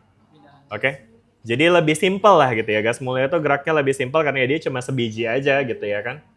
Nah, meanwhile kalau kita ngomongin gas hidrogen itu dia gasnya ada dua. Sehingga cara dia bergerak selain dia bisa maju mundur kiri kanan atas bawah, dia juga bisa berputar. Bisa vibrasi pun juga bisa gitu. Nah, jadi itu kan bakal jadi kayak lebih complicated gitu ya. Nah, makanya jadi udah masuk hidrogen aja tuh udah gas real tuh namanya tuh ya, bukan gas ideal lagi. Jadi emang gas ideal itu juga salah satunya tuh istilahnya tuh monoatomik teman-teman ya. Jadi dia partikelnya cuma sebiji gitu. Sebiji. Kayak ya, habis bilang sebatang kara kan kayak nggak batang juga ya. Sebiji kara kan. Oke lah ya gitu ya teman-teman. Jelas nggak sampai sini? Aman ya? Bintang aman, Bintang lagi apa sih ngerjain laporan ya kayaknya? Enggak, aman. Aman ya? Ini kayak gas hidrogen dilihat-lihat dari sini. Enggak. Aman ya. Fokus dulu ya kita ya. Lagi apa? Praktikum apa emang? Apa? Tugas apa? Kapan deadline-nya? Ntar sore. Sekarang? Oh, ntar sore. Yaudah habis ini kelas 40 menit lagi kok ya. Ada yang mau tanya tadi? Aman ya? Oke, kita lanjut ya teman-teman ya. Ya, jadi nanti teman bisa carilah ya tuh ya. Properti dari gas ideal tadi apa aja tadi kita udah bahas ya, macam-macam ya. Propertinya apa ya kan. Nah, sekarang mungkin kita langsung ke ininya aja deh teman-teman ya. Cepat aja ke persamaan ya teman-teman ya. Jadi, gas ideal ini teman-teman bisa dihubungkan dengan suatu besaran persamaan yang namanya persamaan gas ideal ya kan. Apa nih rumus ya? PV sama dengan nRT, betul. Nah, apa nih PV nRT nih? P-nya itu apa sih? Tekanan ya. P itu adalah tekanan. V-nya itu adalah volume. Terus N-nya itu apa? Jumlah mol dari partikelnya ya. Terus habis itu R-nya ketetapan gas ideal. Tergantung satuannya ya, pakai apa ya. Kalau T-nya apa nih? Suhu. Suhu mutlak ini tapi harus ya, nggak boleh pakai Kelvin, nggak boleh pakai Celsius ya. Gitu. Nah, jelas nggak nih teman dengan persamaan gas ideal? Nah, anyway, si persamaan gas ideal ini tentu dia tuh menghubungkan besaran-besaran yang bisa diukur untuk gas ya. Karena, again ya, yang namanya fisika itu kan kita mempelajari suatu fenomena berdasarkan besaran yang bisa kita ukur ya. Nah, ketika kita ngomongin gas pun, ya kita akan kaitkan dengan besaran yang berkaitan sama gas. Apa aja besaran yang berkaitan sama gas? Ya ini, ada pressure, ada volume, ada temperature, sama ada the number of particles-nya. Berapa banyak partikel di dalam si gasnya gitu teman-teman ya. Pressure tentu udah tahu lah ya. Pressure itu apa? Tekanan. Apa tuh artinya tekanan? Pascal ya, itu satuannya. Apa tekanan itu apa tuh? Gaya tekan gas terhadap kontainernya, terhadap wadahnya. Betul, bukan gaya sih sebenarnya, tapi gaya tekan persatuan luas ya. Masih ingat kan kemarin kita udah bahas tentang tekanan ya? Masih ingat nggak sih pas ngomongin fluida? Betul ya, jadi ada F per A teman-teman ya. Jadi kalau misalkan nih teman-teman bayangin kita punya gas di dalam suatu wadah ya kan ya. Misalnya ini partikel gas nih di dalam wadah ya kan. Teman-teman bisa bayangin si gasnya itu ketika dia bergerak, dia akan melakukan tumbukan nih terhadap wadahnya ya kan. Ada tumbukannya dan di setiap tumbukan berarti ada dorongan, ada gaya yang diberikan terhadap wadah gitu ya kan ya. Nah, tentu di sini berarti nanti kita bisa hitung nih gaya persatuan luasnya ya kan. Karena gaya yang bekerja itu kan ya terhadap luasan tertentu pasti ya kan. Udah gitu karena mungkin nanti partikelnya ada banyak gitu ya kan. Ya mungkin jadinya kita nggak bisa hitung satu persatu ya gaya persatuan, gayanya berapa, luasnya berapa, tapi as a whole kita bisa bayangin tekanannya bisa kita ukur gitu ya kan. Oke. Jelas nggak teman-teman sampai sini? Nah, tapi kata kuncinya di sini adalah teman-teman perlu untuk tahu bahwa tekanan berbanding sama berapa banyak tumbukan yang terjadi di dalam si wadahnya ya. Makin sering dia menumbuk, maka tekanannya makin besar gitu ya. Oke. Nah, terus habis itu besaran apa lagi tadi yang kita punya? Selain pressure ada volume ya. Tekanan. Terus habis itu ada V, itu adalah volume ya kan, dan tentu volume itu berkaitan sama besar kecilnya si kontainernya ya, volume of gasnya gitu ya kan. Jadi bukan volume sebijinya ya, tapi volume wadahnya gitu ya. Jadi meskipun gas yang sama, teman-teman pindahin ke kontainer yang beda, nah itu volume yang dihitung tuh volume si penampungnya gitu ya. Oke, jelas sampai sini? Gitu ya. Terus habis itu ada T, yaitu adalah temperatur ya. Gitu ya. Iya betul, karena gas itu mengisi ruang ya, makanya jadi volume gas itu akan tergantung sama volume dari ruangannya, si ruangnya gitu ya, volume of containernya. Nah sekarang saya mau ngajakin teman-teman untuk melihat fenomena di mana kita udah bahas hubungan antara temperatur dengan energi kinetik ya. Di mana kalau temperatur makin besar,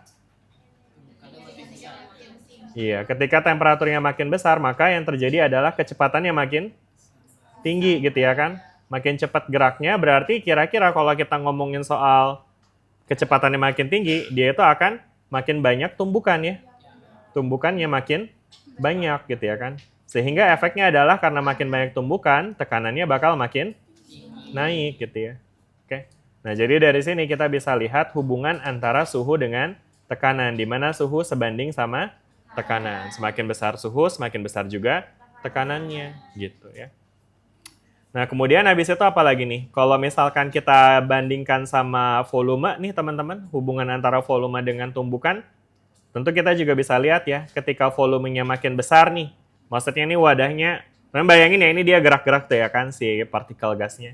Nah, tapi kalau sekarang volumenya jadi lebih gede, kira-kira efeknya terhadap tumbukan tuh bakal gimana ya? Kenapa tuh? Iya, betul, ruangnya lebih luas ya. Jadi ibaratnya jarak untuk dari satu tumbukan ke tumbukan lain kayak lebih takes time gitu ya kan. Jadi tumbukannya jadi less frequent sehingga efeknya terhadap tekanan gimana? Kecil ya. Jadi ketika volumenya diperbesar ya kan, pada suhu yang konstan ini tentunya ya. Mungkin ini perlu ditambahkan ya catatannya. Untuk yang pertama itu pada kasus volume yang konstan, suhu itu memiliki hubungan yang sebanding dengan tekanannya. Nah, sedangkan kalau untuk yang kedua nih, pada kasus yang suhunya yang konstan sekarang ya, jadi kecepatannya segitu-segitu aja. Nah, ini ternyata volume itu berbanding terbalik dengan tekanan gitu ya. Jadi mungkin, bentar nih saya balik deh. Ini tekanan itu berbanding lurus terhadap suhu, sedangkan tekanan berbanding terbalik terhadap volume gitu ya teman-teman. Jelas nggak sampai sini teman-teman? Ya. Dan kemudian yang terakhir, kalau sekarang tekanannya yang kita bikin konstan ya, tentu teman-teman bisa bayangin nih, misalkan, mungkin contohnya ketika tekanan konstan, teman-teman bisa bayangin kayak contoh balon gitu ya, yang balon diisi helium gitu ya kan. Nah, kalau balonnya dipanasin, apa yang terjadi sama balonnya? Mungkin belum meledak dulu kali ya, dia ngembang dulu ya. Jadi artinya pada tekanan yang konstan ya, karena ketika balon itu kan dia tekanannya balancing ya sama tekanan udara di luar ya. Jadi ketika tekanannya konstan, peningkatan suhu akan menyebabkan perubahan volume gitu ya. Jadi ketika suhunya meningkat, volumenya meningkat. Sehingga T-nya itu akan sebanding sama volume ya. Oke? Jelas nggak sampai sini teman-teman? Oke. Nah, jadi kita punya tiga kesebandingan kunci nih yang diasaskan berdasarkan ya tadi tuh yang namanya teori kinetik gas nih. Jadi diskusi yang barusan kita lakukan itu udah ngomongin teori kinetik gas tuh. Di mana kita menghubungkan antara bagaimana kinematika gas ya, pergerakan partikel di gas terhadap besaran-besaran gas, yaitu pressure, volume sama temperature ya. Nah, sekarang dari ketiga kesebandingan ini kita bisa rangkum ya kesebandingannya jadi apa nih? Karena ini P, V sama T-nya kelihatan kayak gini ya, di mana P itu sama apa sih yang sebanding ini? P sama T sebanding sama V gitu ya. Jadi mungkin kita bisa buat kesebandingannya PV sebanding sama T gitu ya kan. Atau PV per T itu sama dengan konstan gitu ya kan. Jadi nilai PV per T-nya itu akan konstan gitu ya. Nah, sehingga dengan hubungan ini nanti kita bisa bandingkan tuh kalau misalkan kita punya dua jenis gas gitu ya kan, atau mungkin gas pada dua kondisi yang berbeda, maka perbandingan antara P1, V1, T1 ya, itu adalah perbandingan pada kondisi gas pertama, itu akan sama dengan perbandingan pada kondisi gas yang kedua gitu ya. Oke. Nah, meanwhile, kalau kita balik lagi nih ke sini nih teman-teman ya, ke PV per T sama dengan konstan, tentu teman-teman udah tahu ya konstantanya itu bernilai apa? Apa coba? N kali R gitu ya. Iya. Ini jadi ini PV per T sama dengan NR. Dan jadi dari sinilah kemudian dirumuskan adanya hukum persamaan gas ideal di mana PV sama dengan nRT gitu. Nah, ini teman-teman ya. Jadi tadi materinya agak prematur ya. Tadi saya munculin rumusnya duluan nih. Mestinya rumusnya belakangan ya. Biasanya kan kalau kayak gini baru wow gitu. Jadi kurang nih wow faktor. Oh gitu. Sejarahnya. Ya jadi anyway teman-teman, jadi kesimpulannya adalah PV sama dengan nRT itu adalah persamaan gas ideal yang didapat dari analisis terhadap teori kinetik gas, betul ya. Jadi dengan menganalisis kinematika gas, kita bisa mendapatkan simpulan seperti ini ya. Anyway, nilai ini juga tentu divalidasi oleh eksperimen ya, teman-teman ya. Maka ada nilai R itu yang dimana nilai R itu sifatnya itu, apa sih istilahnya? Didapatkan dari eksperimen. Apa ya istilahnya ya? Konstanta yang nilainya, ya eksperimental lah gitu sifatnya. Jadi didapatkan dari eksperimen gitu, teman-teman. Oke, jelas sampai sini, teman-teman? Udah ya. Oke deh. Anyway, mungkin satu lagi deh. Terkait dengan N, tadi kayaknya kita udah ngomongin soal P, V, T ya. Kalau N tuh apa sih, teman-teman? Apa sih mol tuh artinya? Jadi kalau 1 mol tuh artinya apa? 1 mol tuh artinya apa sih? Jumlah partikel. Jadi 1 mol itu seberapa banyak?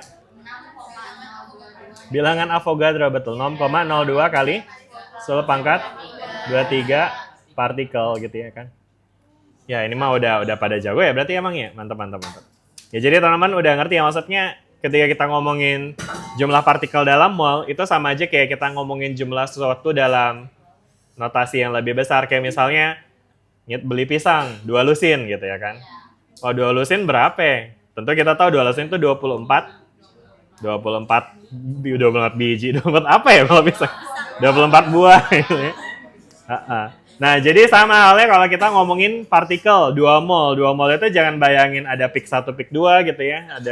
Ada pim 1, pim 2 gitu bukan. Tapi ini molnya itu adalah ya tadi 2 dikali 6,02 kali 10 pangkat 23 gitu, teman-teman. Jelas nggak sampai sini nih dengan jumlah partikelnya? Oke. Sip. Udah ya, masih ada waktu berapa nih? 20 menit lagi. Oke. Kita akan lanjut ke bagian yang berikutnya itu tentang termodinamika nih teman-teman. Dimana di termodinamika ini kita akan coba menghubungkan antara ya sifat-sifat gas yang tadi kita udah pelajari dengan dinamika dari si suhu gitu atau kalor gitu ya kan. Nah dalam konteks dinamika ini mungkin ada satu hal yang akan kita coba untuk explore lebih dalam yaitu tentang usaha teman-teman ya. Usaha pada gas ya. Jadi ini ada konteks usaha pada gas. Nah sekarang sebelum ngomongin usaha pada gas, kita recall dulu konsep tentang usaha dulu nih teman-teman. Ada yang ngasih ingat nggak usaha itu apa sih dalam fisika? Energi yang dipindahkan karena perubahan volume gas. Oh langsung definisi ke situ lagi. Ya oke. Tapi dalam fisika itu usaha itu adalah gaya dikali sama perpindahan, betul ya. Ya hampir ya, jarak tapi perpindahan teman-teman. Jadi F kali A. Bukan. F kali apa? F dikali apa? S gitu ya, biasanya ya. Jadi kalau misalkan di sini kita punya balok yang kita tarik dengan gaya let's say 10 Newton gitu ya. Sehingga terjadi perpindahan sejauh misalnya 2 meter gitu ya kan. Nah, maka pada kasus ini ada usaha nih berarti yang dilakukan oleh gaya tersebut. Berapa usahanya? Usahanya itu adalah F dikali sama S. Jadi kalau gayanya 10, S-nya 2, Jadi totalnya adalah 20 joule gitu ya. Nah, ini adalah usaha yang dilakukan oleh gaya tarik nih, ya kan? Nah, ternyata gas itu juga bisa melakukan usaha, ya kan? Pada kondisi apa sih gas melakukan usaha, teman-teman? Saat yang apa? Tepat. Gimana?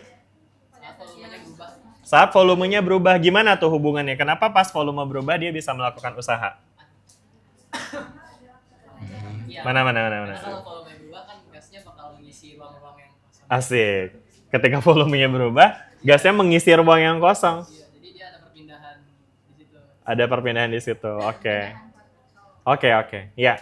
Mungkin cara lebih gampang untuk ngebayangin bagaimana suatu gas melakukan usaha itu adalah kalau teman-teman bayangin piston, teman-teman. Pernah lihat piston, teman-teman? Kayak gimana tuh piston gambarnya? Piston. Kayak piston mesin motor. Nah, yang kayak gini ya. Ada ininya nggak sih? GIF. Apa? Nah, ini ya teman-teman ya. Jadi piston itu dia bisa melakukan usaha nih teman-teman, karena di dalam piston ini sebenarnya ada gas nih teman-teman ya. Dan ketika gasnya itu mengembang, dia akan memberikan dorongan sehingga dia bisa menggerakkan mesin. Jadi gas bisa melakukan usaha ketika dia mengembang tuh, kayak tadi kamu bilang tuh, benar ya. Jadi sekarang kalau misalkan kita coba untuk formulasikan secara matematis ya teman-teman ya. Ketika kita punya suatu gas ya kan yang berada di dalam suatu kontainer, di dalam piston ya. Jadi ini movable piston nih, ini dia bisa gerak-gerak nih ininya, set gitu. Nah, jadi apa sih gasnya ini teman-teman? Teman-teman bisa bayangin nih ketika dia melakukan pengembangan. Ketika dia berkembang, dia akan memberikan dorongan nih teman-teman ya. Berkembang. Kenapa ada cie-nya gitu ya? Kenapa? Oke. Ya jadi maksudnya teman-teman bisa bayangin ya, ketika dia gasnya expanding ya, maka dia nanti akan memberikan dorongan ya. Katakanlah dorongan yang diberikan adalah F ya kan, sedangkan perpindahan dari si pistonnya ini adalah S gitu ya. Nah maka nanti teman-teman bakal bisa lihat bahwa si usahanya ini bisa kita hitung dengan F dikali S kayak yang tadi kita define untuk usaha pada umumnya gitu ya kan. Nah, cuma sekarang ini bisa kita kaitkan dengan tekanan nih teman-teman ya. Dimana kalau teman-teman bayangkan si gas ini kan dia memberikan tekanan ya. Dan tekanan yang diberikan ini sebenarnya untuk kasus si piston ini dia itu diberikan terhadap luasan permukaan si pistonnya nih. Jadi di sini ada A-nya ya kan. Di sini ada P-nya ya kan. Jadi P-nya itu memberikan tekanan ke sini gitu ya kan, sehingga teman-teman bisa bayangkan kita bisa pakai hubungan antara F dengan P dan A. Gimana rumusnya? P sama dengan F per A. Berarti F sama dengan P kali A, betul ya. Jadi F sama dengan P dikali A dikali sama S. Nah, sekarang perhatiin deh. A-nya itu adalah luas penampang. Sedangkan S-nya itu adalah kayak, ya perpindahannya itu yang kalau misalnya kita lihat, ini sebenarnya tidak lain tidak bukan adalah si perubahan volumenya ya kan. Karena awalnya kan volume gasnya itu cuma segini kan, yang warna biru nih ya kan. Nah sedangkan pas dia mengembang, nah A kali S itu tidak lain tidak bukan adalah si perubahan volume si gasnya gitu ya. Nah sehingga si A kali S-nya itu akan jadi delta V ya.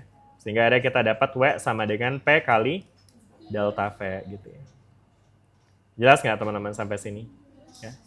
Dan tentu ini satuannya harus konsisten ya, di mana usaha itu yang dilakukan oleh gas, ini kalau kita gunakan satuan joule, maka tekanan yang dimiliki oleh gas itu haruslah bernilai dengan satuan Pascal ya, atau Newton per meter kuadrat, sedangkan perubahan volume,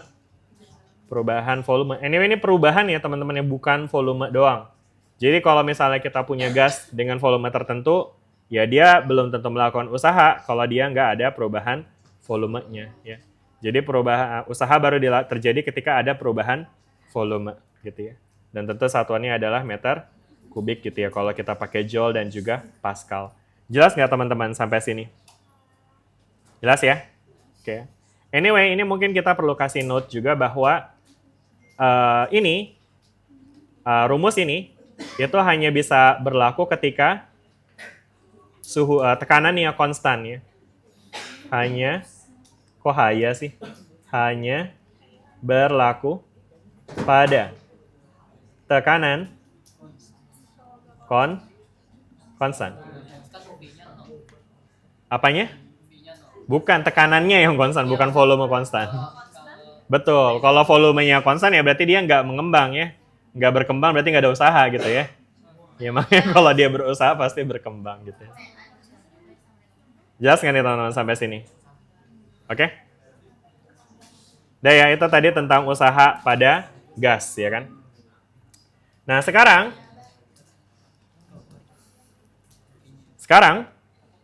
misalkan di sini kita punya gas ya kan. Yang katakanlah tekanannya adalah berapa ya misalnya tekanannya? Berapa? Sebut angka deh. 2. Ya udah. Jadi misalnya di sini kita punya gas ya, yang tekanannya adalah berapa? 2 Pascal gitu misalnya ya. Nah, terus habis itu dia melakukan pengembangan gitu ya. Jadi artinya ada V1 sama V2 dong ya. V1-nya berapa misalnya? Sebut angka. 2 lagi. Kenapa 2? 2, 3, 7. Tolong Mbak, jangan susah-susah Mbak. Satu berapa? 1 meter kubik misalnya gitu ya. Terus V2-nya berapa? 4, 3 meter kubik ya. Nah ini nanti tentu bisa kita hitung ya, usahanya berapa? P kali delta V. Jadi berapa? 2 dikali 4 ke 4, 3 kurang 1 gitu ya. Jadinya 4 ya. W sama dengan 4 Joule gitu. Gampang banget ya. Tidak. Tapi di hal ini pakai integral. Nah, kenapa di Haliday pakai integral? Jadi gini teman-teman. Jadi, sekarang iya ada kompresi ekspansinya betul. Nah, jadi gini teman-teman. Halo. Dikit lagi. Saya punya 10 menit lagi. Oke. Jadi perubahan keadaan dari suatu gas itu akan erat kaitannya dengan tekanan dan juga volume sehingga keadaan dari suatu gas itu bisa kita representasikan dengan grafik. Ya, grafiknya itu nanti sumbu Y-nya biasanya tekanan ya dalam Pascal let's say dan sumbu X-nya itu adalah volume dalam kubik gitu misalnya. Meter kubik. Oke? Nah, sekarang ketika kita punya gas bertekanan 2 Pascal dengan volume 1 meter kubik, maka kita bisa plot posisinya di sini nih. Oke? Di sini. Jelas nggak nih? Ini posisi satunya nih ya kan?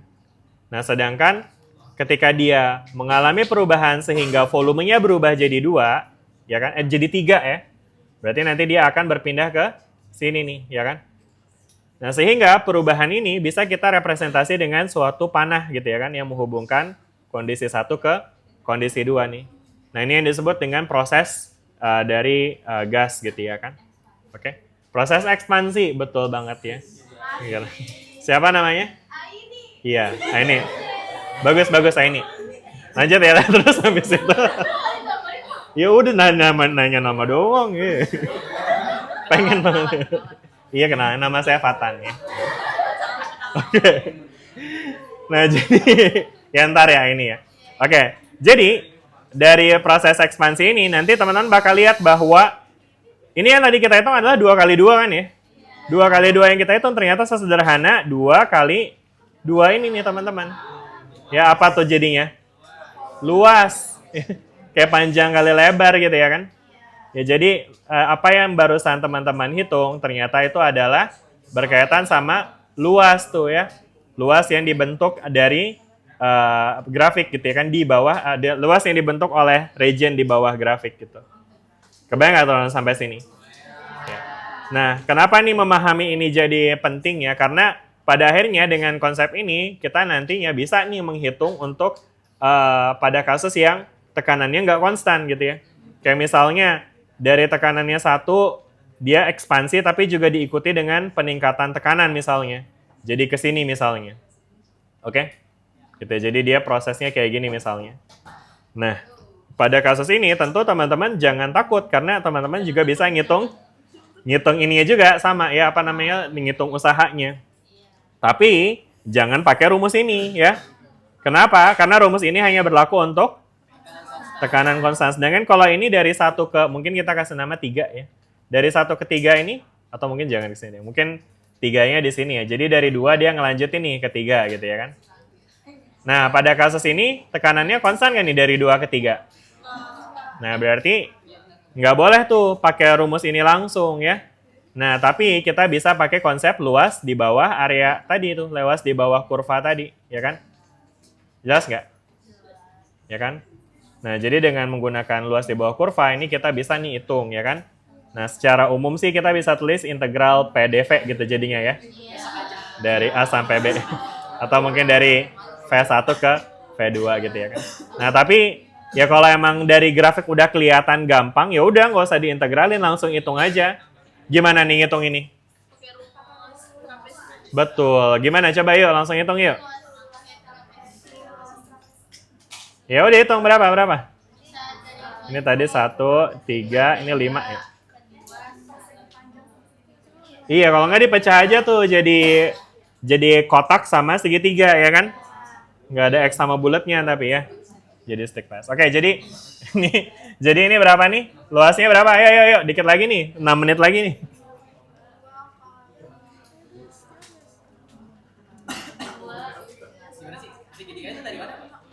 Ini loh, kalau ini kita pecah kan nih jadi kotak sama segitiga kan?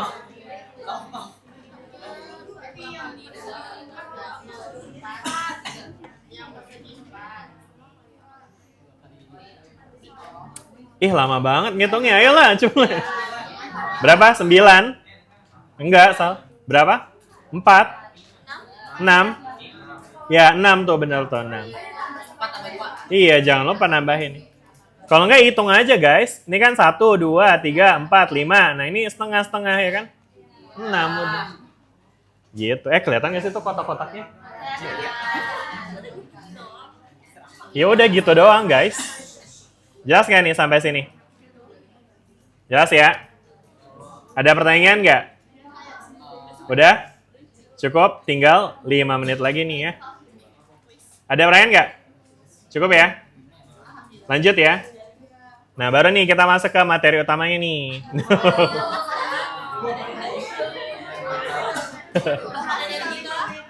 Ya udah, tapi tenang. Mungkin satu aja deh, simpel aja kok ini. Jadi balik lagi nih, sekarang kita lagi ngomongin soal gas yang tadi kan ngomongin termodinamika ya, berarti kaitannya dengan termo kan ya. Dari tadi kita belum ngomongin termonya, sebenarnya baru ngomongin dinamikanya doang tuh, usaha-usahanya doang ya kan. Termo itu artinya apa? Betul, kalor ya. Jadi kalau kita ngomongin termodinamika itu berkaitan sama kalor ya. Jadi bayangin gini teman-teman, bayangin di sini kita punya partikel gas, oke? Tentu partikel ini gas ini memiliki suhu dan juga volume, ya kan? Ada P, ada V-nya, ada T-nya gitu ya kan? Ada P, ada V, ada T. Nah sekarang kalau misalkan si gas ini kita kasih kalor, ya kan? Maka apa yang bisa terjadi pada gas tersebut teman-teman? Dia bisa berubah energinya. Bisa energinya yang artinya dia memanas ya. Sehingga ketika dia memanas itu apanya yang berubah? T-nya ya kan? Dan ketika T-nya berubah berarti energinya berubah ya. Karena again kita lagi ngomongin gas ideal yang dia cuma punya energi kinetik ya. Karena energi potensialnya 0 ya. Jadi tadi ya ketika gas dipanaskan ya, pemanasan atau ketika gas menerima kalor ya. Kalor pada gas ya kan? Kalor diberikan pada gas itu akan bisa menyebabkan terjadinya dua hal ya. Tadi pertama dia makin panas ya. Dan yang kedua, dia juga bisa ya energi panas berubah, tekanan energi kinetik berubah. Ada satu lagi nih yang bisa terjadi. Dia bisa memanas dan yang kedua dia juga bisa mengembang. Oke? Gitu ya. Ya jadi ketika kita kasih kalor pada gas, maka efeknya nanti akan ada dua, bisa jadi dia suhunya berubah, ya kan? Atau energi dalamnya berubah, ya kan ya? Karena suhunya berubah, energi dalamnya berubah. Nah yang kedua, dia volumenya berubah, ya kan? Sehingga kalau volumenya berubah, berarti dia melakukan usaha. Dan tentu ini nilainya harus seimbang, ya kan? Karena ini kan artinya energi yang diberikan ya. Dan ini bagaimana cara dia menyerap energi ya kan. Nah dari sini kita punya Q sama dengan delta U plus W. Pernah lihat ini? Iya itu teman-teman ya. Oke, udah ya. Kita udah bahas Q kemarin. Kita udah bahas W barusan. Dan yang belum dibahas berarti apa nih? U-nya ya, delta U ya. Nah, U ini teman-teman itu adalah energi kinetik, energi dalam tadi ya. Yang berkaitan sama energi kinetik ya. Jadi ketika kita ngelihat, halo ya, tolong nih teman, waktu saya 2 menit lagi nih. Ya, jadi ketika kita punya partikel, gas, yang bergerak ya kan, maka tentu dia akan memiliki energi kinetik kan ya. Nah, ternyata energi kinetik dari partikel, itu dia, tadi ya kita udah sepakat ya, dia itu akan sebanding sama suhu ya. Ya kan? Nah, terus kita langsung aja ke rumus ya. Rumusnya itu adalah 3/2 kT. Pernah lihat ini teman-teman? Jadi energi kinetik partikel, energi kinetik dari satu biji partikel ya, itu adalah 3/2 kT ya. Ya meskipun ini ada catatannya sih, angka 3 ini muncul untuk kasus monoatomik ya. Jadi pada gas monoatomik, Artinya apa sih monoatomik? Contohnya helium kayak gitu ya. Oke, nah ini dia energi kinetik partikelnya itu seperti ini ya. Sehingga energi kinetik totalnya gimana dong teman-teman? 3/2 kT kali N. Karena kan ada banyak N partikel kan? Ya jadi energi totalnya adalah 3/2 N kT gitu ya kan. Yang kemudian ini disebut dengan U tuh, energi dalam. Ya, karena energi dalamnya isinya cuma itu doang kan, ya cuma si energi kinetik aja ya. Nah sehingga delta U berarti bisa kita hitung dengan 3/2 N K delta T dong. Kan delta U baru muncul kalau ada delta T. Ya kan? Gitu teman-teman. Betul. Oke, 14:40 saya rasa cukup di sini. Ya. N gede. Kakaknya yang kecil. N gede ini adalah jumlah partikel ya. Jumlah partikel. Satuannya apa? Mol? No. Apa satuannya? Satuannya apa? Mol per partikel? No. Satuannya iya betul. Kayak ngitung aja, ini misalnya ada di dalam gas ada 3 biji partikel. Nah, berarti ada 3 biji gitu kali. Iya, betul. Jelas nggak teman ya? Jadi ini jumlah partikel ya. Ya. Bentar teman. Tolong nih, masih ada yang nanya nih teman. Apa pertanyaannya? Delta U sama dengan? Betul. Perubahan energi internal ya. Delta E ini tuh perubahan energi dalam. Jadi di sini saya pakai simbol U ya. Itu mungkin di beberapa buku pakainya E-in. Energi internal. Ya. Energi dalam. Oke, good question. Ada yang mau jawab tuh kenapa disebut energi dalam? Terus kamu berkaitan sama partikel. Kalau ada macamnya jadi tenaga dalam. Ya jadi ini, karena itu dia energi yang dimiliki oleh partikel penyusun material. Ya, jadi kalau kita ngomong energi dalam konteks energi kinetik itu gerakan partikel jadinya. Dan itu tentu beda dengan energi kinetik dari benda itu sendiri. Ya, misalnya bendanya lagi gerak juga gitu ya. Nah itu nggak berkaitan dengan energi dalam gitu. Jadi energi dalam itu berkaitan sama energi kinetik dari partikel penyusun benda. Atau penyusun gasnya jadinya ya. Oke, cukup ya teman-teman. Ada lagi pertanyaan? Kenapa sih nanyanya harus ini nih? Apa? Kenapa nanya apa? Oke, K-nya apa? K-nya apa? K-nya sama Erno. Betul, mirip ya. Konstanta apa namanya? Konstanta Boltzmann. Iya, nilainya tuh kalau nggak salah 1,38 gitu ya. 38 kali 10 berapa ya? Konstanta. Di Kimdas belajar ya. Ya udahlah ya, nanti bisa dicari lah ya teman-teman ya. Oh iya benar, nilai ya. Ya udah nanti saya kasih nilai. Tuh nilainya segini nih. 1,38 kali swab minus 23. Udah ya, cukup ya teman-teman ya. Ini kayak udah pada rapi-rapi semua nih, udah pada mau pulang. Oh belum.